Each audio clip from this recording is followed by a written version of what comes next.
I'll just give everyone a 30 seconds heads up to log on to eScribe before I call the meeting to order. Good morning from River Valley Room. We are now live.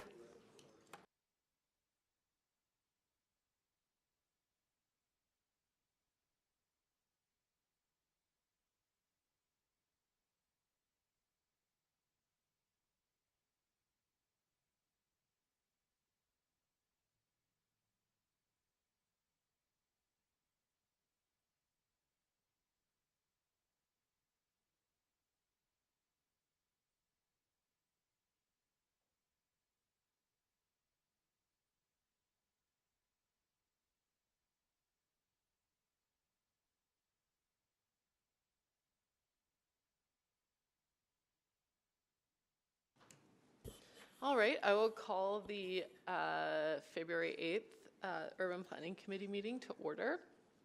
I'll first do our land acknowledgement. I'd like to acknowledge that we meet on the traditional land of Treaty 6 territory and acknowledge the diverse Indigenous peoples whose ancestors' footsteps have marked this territory for centuries, such as Cree, Dene, Saulteaux, Blackfoot, Nakota Sioux, as well as Métis and Inuit and now settlers from around the world. On that, I'll do a quick roll call. I'll start with Councillor Paquette. Morning. Morning. And Councillor Principe. Good morning. Joining us in the room, and Councillor Salvador. Good morning. Good morning. And I also see online, in no particular order, well, actually joining us in the room, Councillor Wright, Councillor Knack, Councillor... Good morning. Yeah, Councillor Stevenson, Councillor Rice, Good morning. Good morning, and Councillor Tang. Morning. And I think that's all for right now, though folks may pop in or out of the meeting as it goes along. And with that, we'll get to adoption of the agenda. Is there a motion to adopt the agenda? I'll move that we adopt the Urban Planning Committee February 8th, 2023 agenda. Thank you. And any questions, comments, concerns on that in that regard? Seeing none, please vote.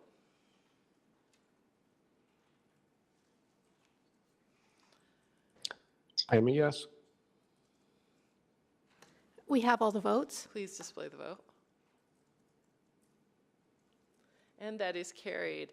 And approval of the minutes. Does anyone wish to move approval of the January 17th minutes?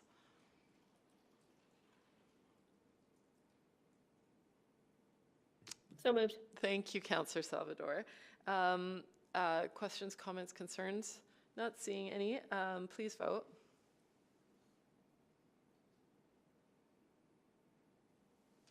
I'm a yes. We have all the votes. Please display the votes. And that is carried. Protocol items. I received no notice of protocol items today. So we'll go on to selecting items for debate. If you could sign up, raise your hand.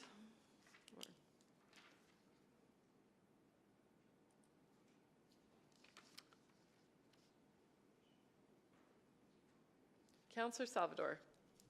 I'd like to select 7.1, please. 7.1. That's all. Yes. Okay. Councillor Principe. Okay. Councillor Salvador got your selection. Yes, Councillor Salvador picked my selection. Thank you. All right. So would you then move all other items not selected for debate? I will move all other items not selected for debate. Thank you. Please vote.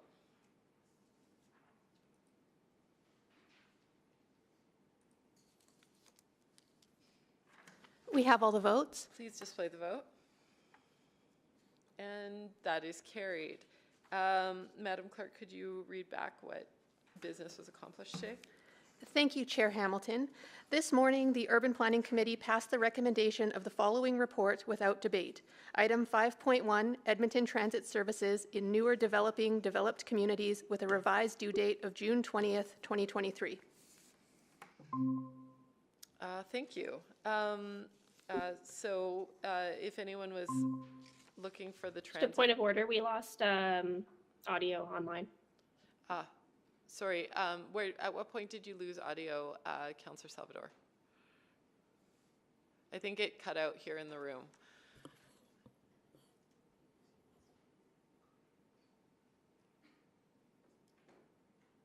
Can the folks who are joining us from online hear us right now? Can hear you, yes. Okay, great. At what point did the audio cut out just now? I believe when the clerk was speaking. Okay, so perhaps, Madam Clerk, you could read back what business was accomplished today. Okay, testing. Can you hear online? Yes. This morning, the Urban Planning Committee passed the recommendations of the following reports without debate. Item 5.1, Edmonton Transit Services in newer developed communities with a revised due date of June 20th, 2023. Thank you, Madam Clerk. So anyone who was coming to talk about the transit item, that will come back in June. It'll come back as part of a larger package. Requests to speak, we have none. Requests for time specific on the agenda, we have none. Councillor inquiries. I received no notice of a councillor wishing to make an inquiry, so I'll leave that there. And then on to item 7.1.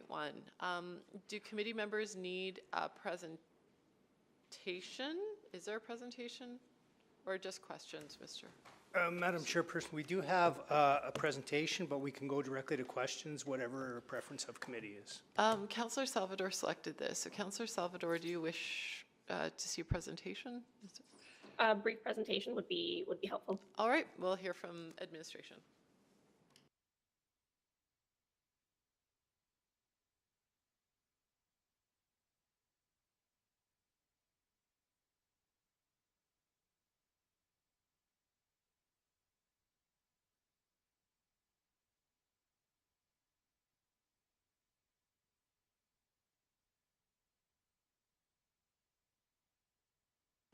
We're just having some technical difficulties.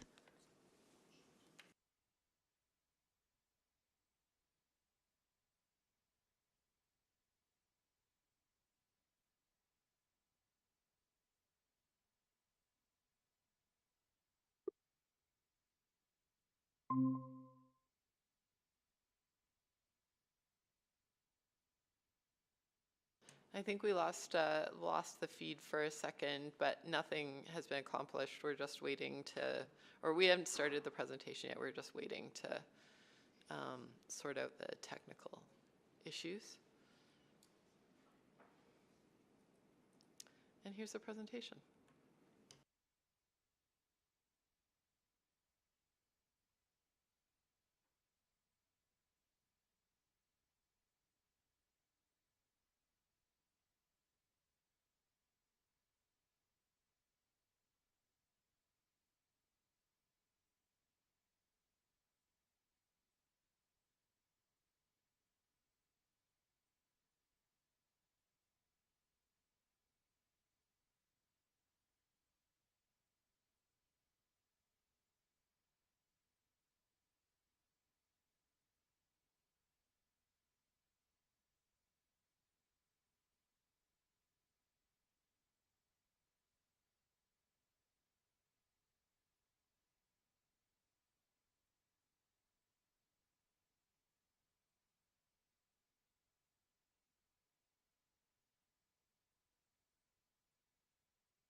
Thank you, Madam Chairperson. Just a second. Can the folks online see the presentation?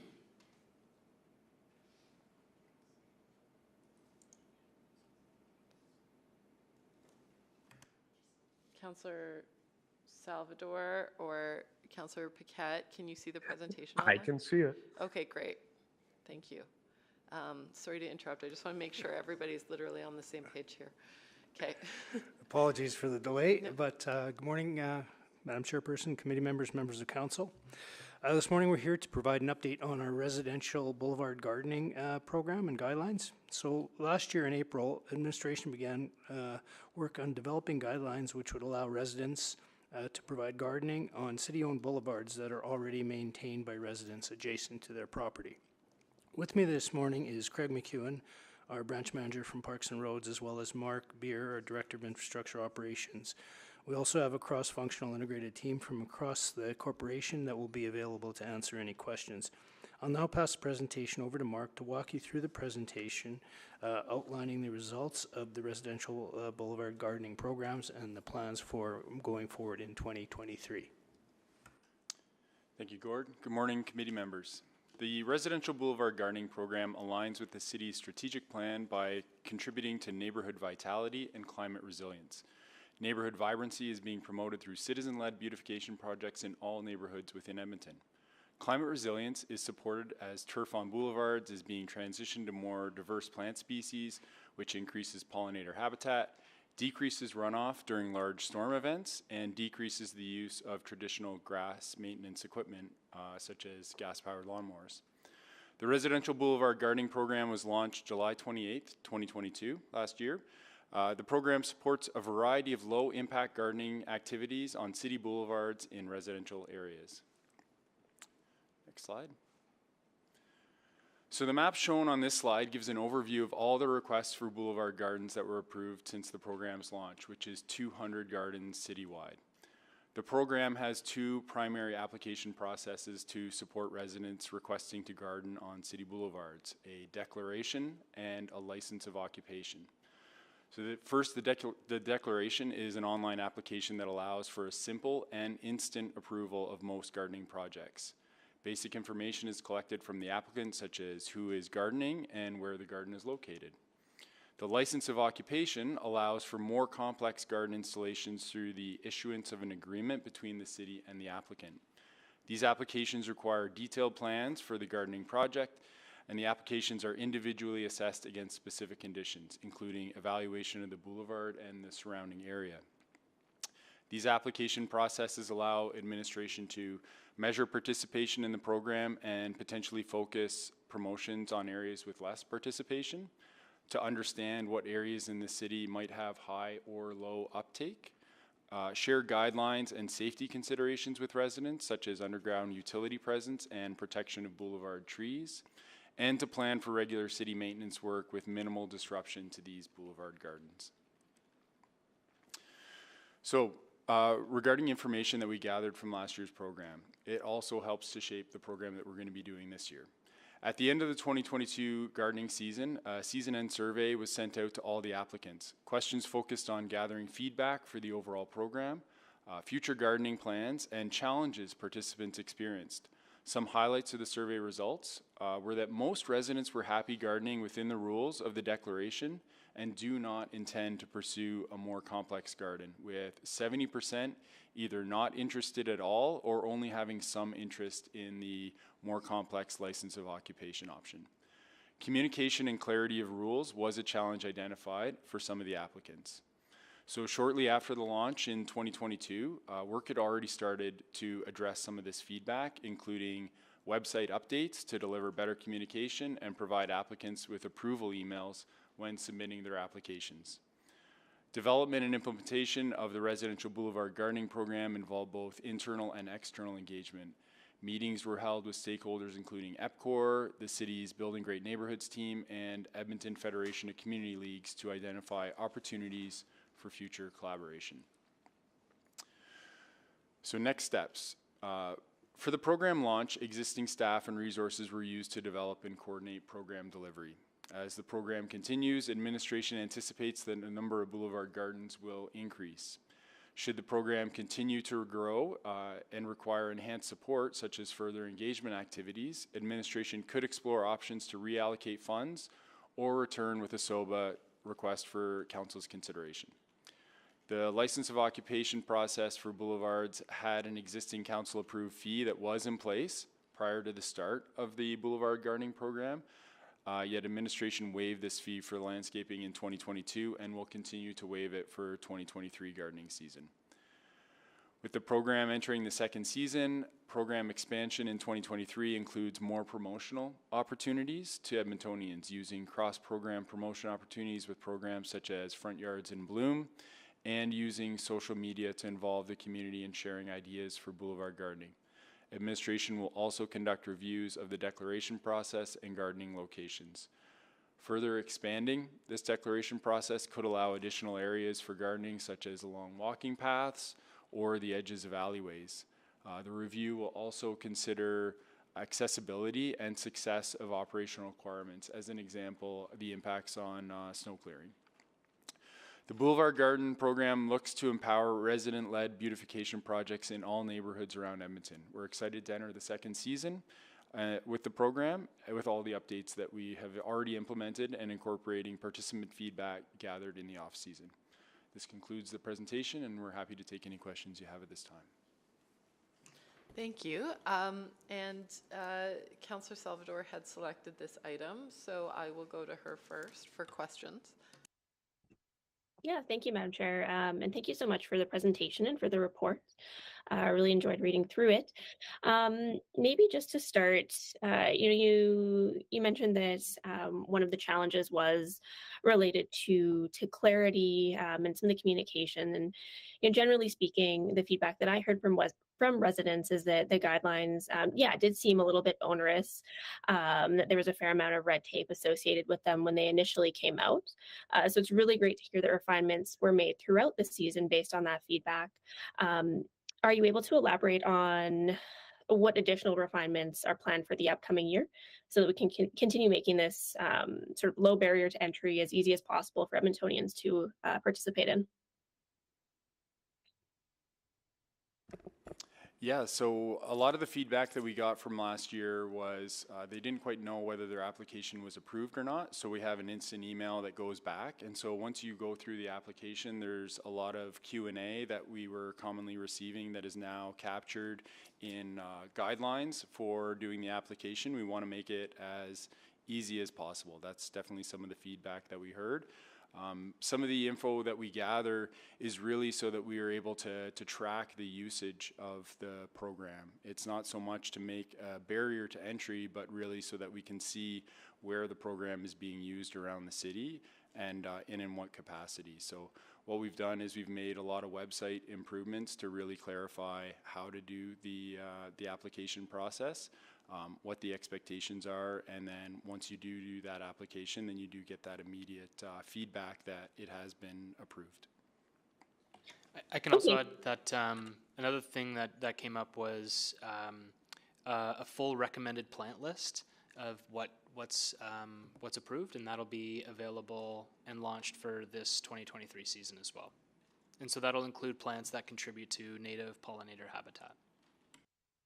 Yeah, that's fantastic. I do recall hearing that from constituents as well. It would be sort of handy to have, of course, not a required list, but a recommended list and suggestions for what species might be well suited to those types of environments. Yeah, and then just on the declaration, so I was going through that again, and I was just wondering, it looks like things have been simplified on the declaration itself as well, compared to when it was first introduced. Is that correct? Or is the declaration the same moving forward as it was first introduced? In general, the declaration is largely the same. Looking to just simplify the language on the website and make it as easy as possible. I know one of the changes or the challenges that came up was insurance this last year. Just clarifying that it's recommended, it's not required, and trying to make that as simple and easy as possible.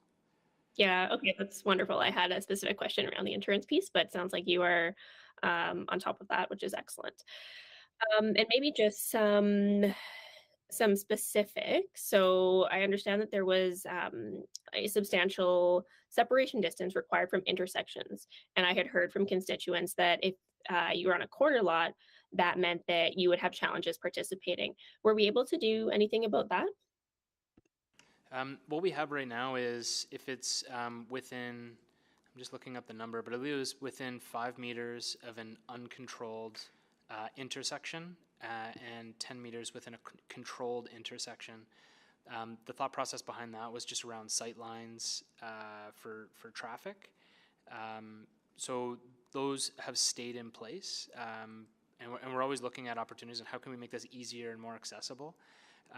We do allow for low-growing plants and things like clover in those particular areas, but the intent is to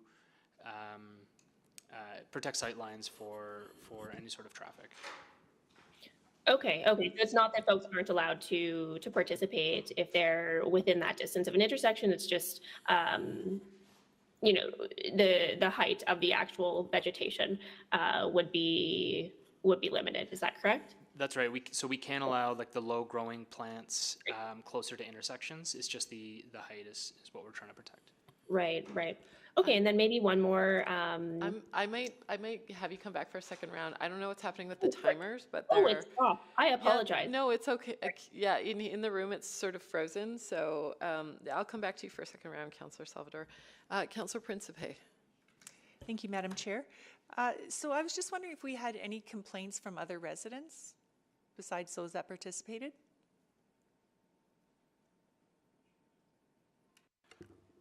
None that made it to me. Good. But Me either. you know, I didn't hear any either. the only feedback was immediately on launch. There was some confusion around, why do I need to have insurance? This really seems like an unnecessary barrier, and we clarified the wording on that insurance is recommended but not required, and that really alleviated a lot of the concerns. But outside of that, I feel it's been a really positive program. Yeah, I agree. And are there any, so these are guidelines that residents are expected to follow. Is there anything, any kind of penalty or warning if the guidelines aren't followed? Like, is there any kind of oversight? So we have a process for that.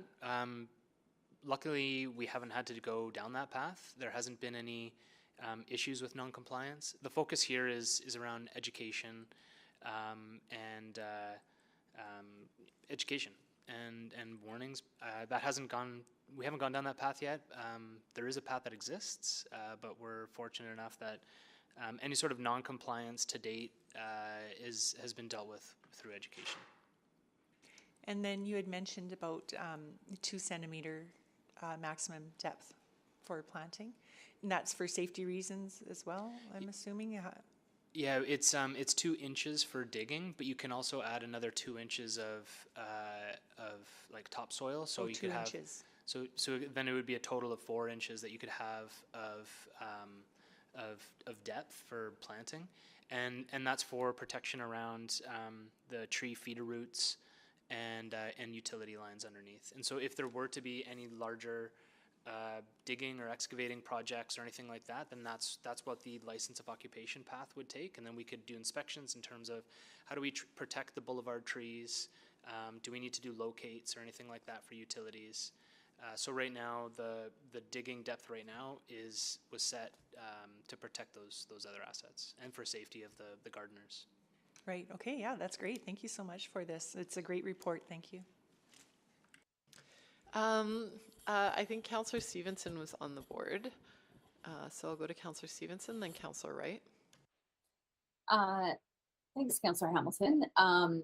Yeah, first of all, huge congratulations to the team. I think this was a great program. I really appreciate you just taking it on and rolling with it. It's been great to see the results. I think 200 in the first year is exceptional, and yeah, really speaks to the great work that you've done already. I'm really excited to hear about sort of the continual iteration and improvement around, removing some of those other barriers, or, simplifying it even further. I was wondering in terms of, the declaration, have we thought about sort of a plainer English, like even like a checklist approach to that? One of the points of feedback we had were adding more photos to make it more clear, make it easier to understand, giving ideas on how to make it just as simple as possible. So you don't have to read large pages of text. You can just kind of see photos and examples. So that's some of the feedback we've had and are incorporating into the website. Nice. Yeah, that's great to hear. I think probably my biggest question is around multifamily. So my understanding is that if you live in a multifamily building and you have a boulevard adjacent to that multifamily, your building owner or property manager has to apply for that. And I did notice in the map that there seemed to have been virtually none that were approved in the Oliver area and other higher density areas in my ward. So just wondering if there is potentially an opportunity to remove that barrier and just allow individuals to request that space. I think, yeah. Anyway, what are your thoughts around that? Yeah, the way it's set up right now is the property owner or the management company would apply for a declaration. They'd be automatically approved, and then from there, the property would be able to distribute space to the homeowners. We're open. We want to make it easy, so right now we just ask that the property owner ask permission, and then they can manage who in their property, who in their building would garden in which space, so we don't have that control on that. Yeah, and I appreciate that there's sort of if every household in Oliver, for example, wanted to access some boulevard space, there wouldn't be enough. But I think that does so again, I live in a condo. Our property manager is hired by the condo board, so they're not actually an owner representative, really. They just manage our building on behalf of the condo board.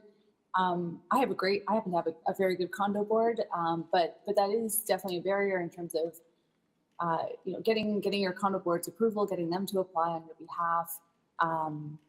Just thinking about people who are in rental accommodation as well, they may be asking their landlord to be fixing their stove and don't want to bother them with this request for the boulevard. So I'm wondering if we could test out what it would look like if just individuals could apply for those spaces and just sort of see where it goes from there.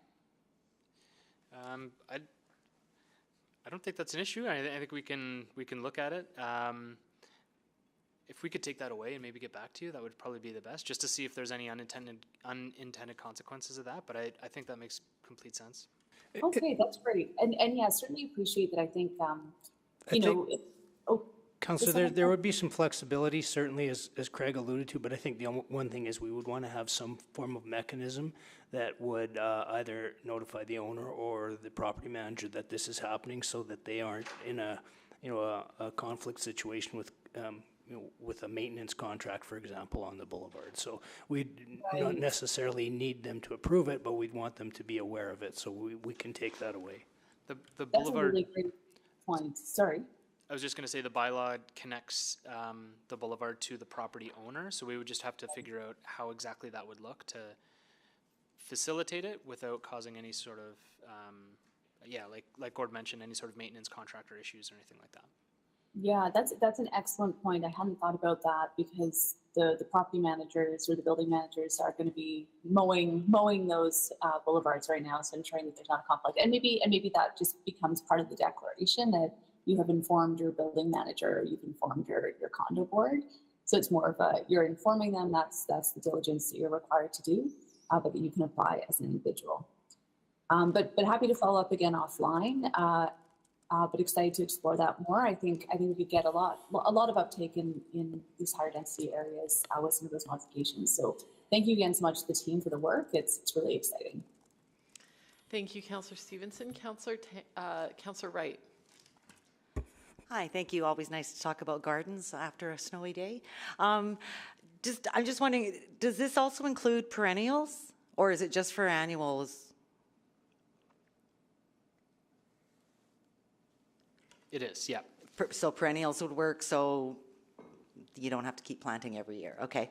And then, so like you can have different kind of flowering, ground cover and all that besides just clover? Correct, you bet. Yeah, Okay. and the declaration has examples and guidelines, and we will have that full plant list as Okay. well. So that could also be an opportunity to give ideas in terms of what types of materials could be used on the boulevards. Okay. And even just a link to the native plant section on the city's website as well. Yeah, absolutely. Okay. And then I just wanted some clarification around lasagna gardening. In the guidelines, in the attachment 2, I think it says it's not allowed, but on the website it says it is allowed. I think the discrepancy there, Whoa, I echo. can speak to that. That was one of the changes that we made at the end of the season based on feedback from residents, is that lasagna gardening is allowed using thin layers of things like paper, mulch, things like that. So that was one example of the changes to the declaration. Another one was that cedar mulch is also allowed. For things like mulching and adding topsoil or lasagna gardening, it's really the depth that matters, because we are considering protection of the tree roots again, and you don't want to smother tree roots that are in the area. Okay. Okay, so those guidelines then will be updated. Okay, perfect.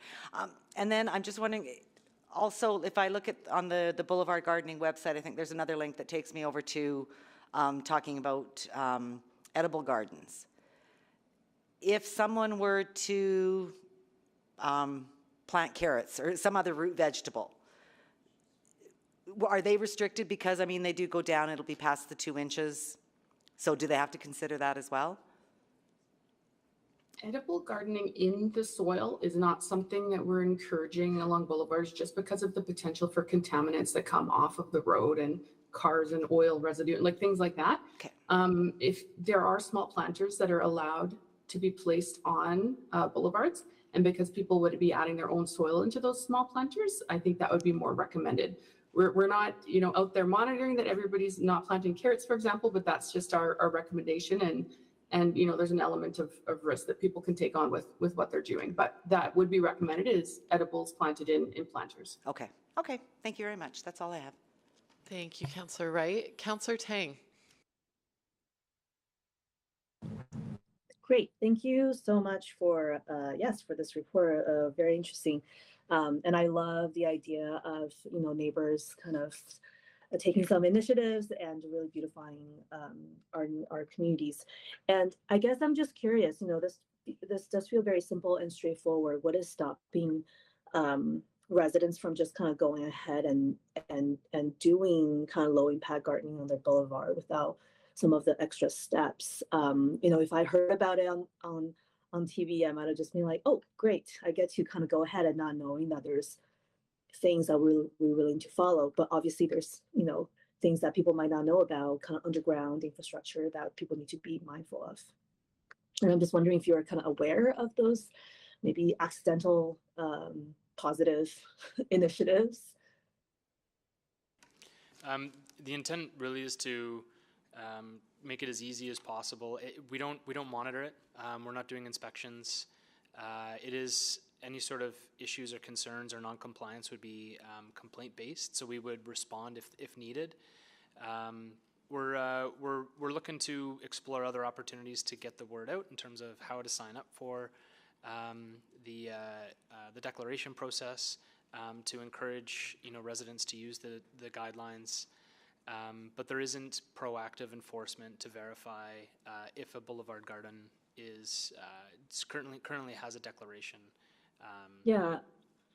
And I think the map was really helpful, and I hope that continues with some data tracking and collection for just better understanding. I did notice that there are some gaps on the northwest to southeast that's not quite as abundant as some of the more central neighborhoods, and that made me kind of think about neighborhood design, and maybe a lot of these places don't have the boulevards with some of the neighborhoods. I'm just wondering if you want to maybe talk about that a bit. And I guess similar to your earlier line of questioning, what kind of public space gardening opportunities can be for those residents that don't have boulevards? Sure, there's lots of other opportunities for people to get involved in creating gardens within their community. We have the pop-up garden program. We have front yards in bloom, balconies in bloom, community gardens on public land. So part of the application process is for us to see who's using the program and where, and then we could possibly focus on some of those areas, like you mentioned, where there appears to be not a lot of uptake, and start to understand why that is, and perhaps remove some barriers to increase participation. So certainly if you're hearing some feedback from residents or communities on things that appear to be a barrier in certain communities, then we'd be happy to work with them to help get people out gardening. That's great. And then I guess in terms of the community insights, I thought I was expecting a bit more, especially from end of season. So out of the 200 applications, I'm curious how many people participated in the evaluation. Was it everyone? In the year-end survey? Yeah. Let's just check. 1 second. So I'm curious about the sample size, but also curious if there's any kind of qualitative analysis on impact for individuals and community. And then, curious how those end of season kind of are different or similar to feedback received during the season, because it sounds like during the season is more process oriented. We're just looking up the numbers right now to see how many people participated. We did take that feedback and looking at how we can improve the process. So we're just messaging the team here to see if we can pull that up and get back to you right away. Yeah, and I think end of season is a great opportunity to assess for impact. And I don't know if I missed this part, but I heard you talk about leveraging existing programs like Front Yard in Bloom, and on your slide around just participant recognition and celebration, which I think absolutely is very important.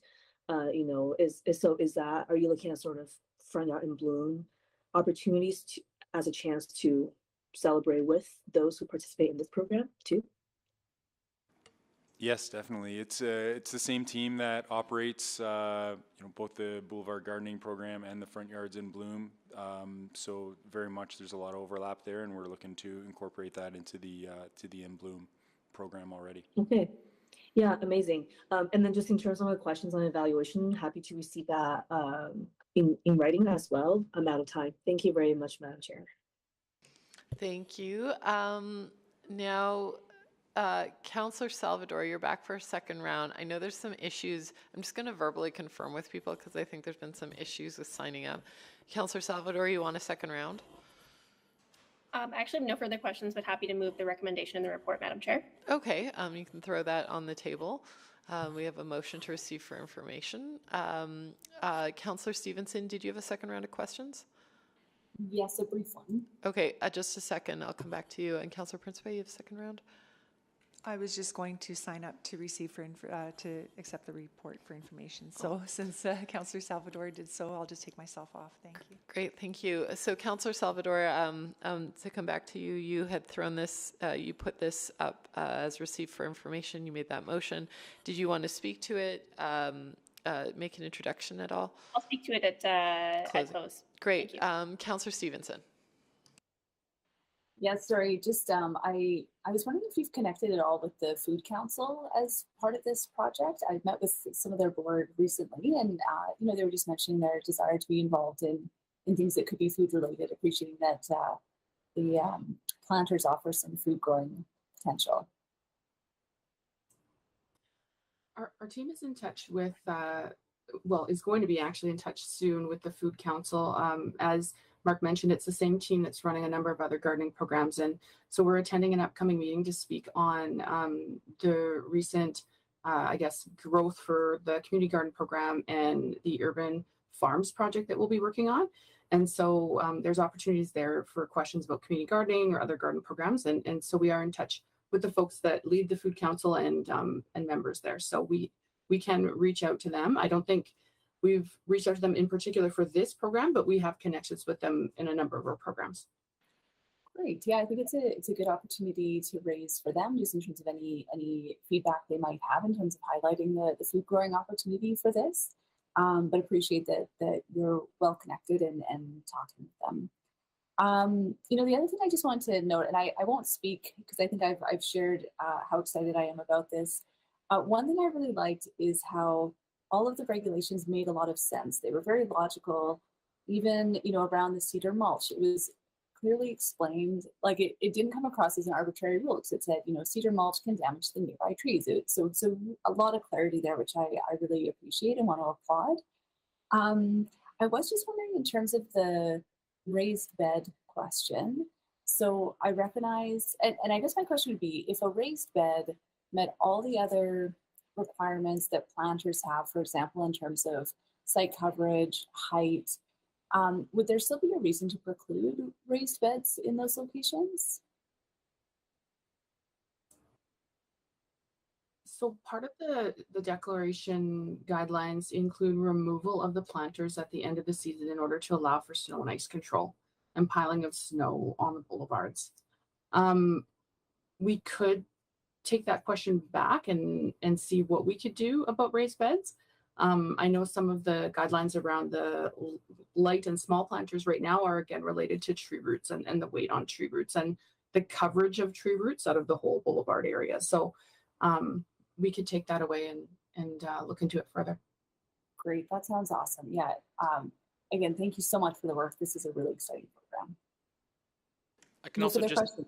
Oh, sorry. I can just add that there were 47 responses to the survey.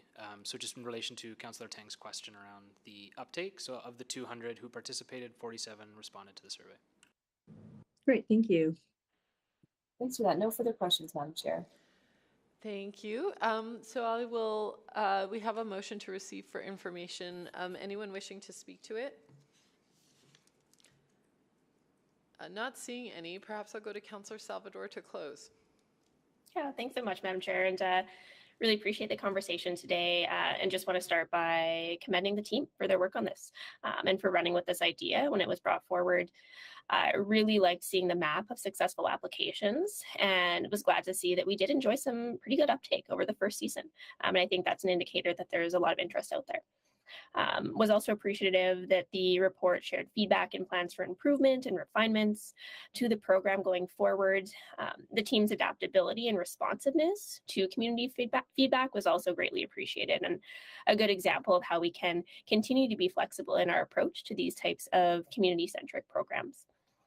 And of course, I have to integrate a pun into my remarks and say that this program does represent low-hanging fruit when it comes to adding character to neighborhoods. It's an opportunity for residents to take part in the beautification of their communities and to add ecological diversity to what is often underutilized space in our neighborhoods. And going into the upcoming season, I think the addition of a suggested planting list that highlights native species sounds fantastic, and I look forward to the evolution of the guidelines to be even more user-friendly. I think using simple checklists, adding more visuals, lots of photos, even having sort of a simple 1 or 2 pager that explains to folks what the boulevard gardening guidelines are, that gets them excited about this opportunity and provides very clear communication as to what expectations are. So again, really appreciate the team's commitment to continually reducing barriers to participation and excited to see more gardens popping up this spring. Thanks so much. Thank you, Councillor Salvador. Please vote.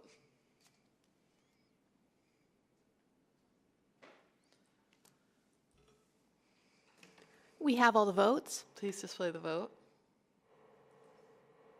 And that is carried.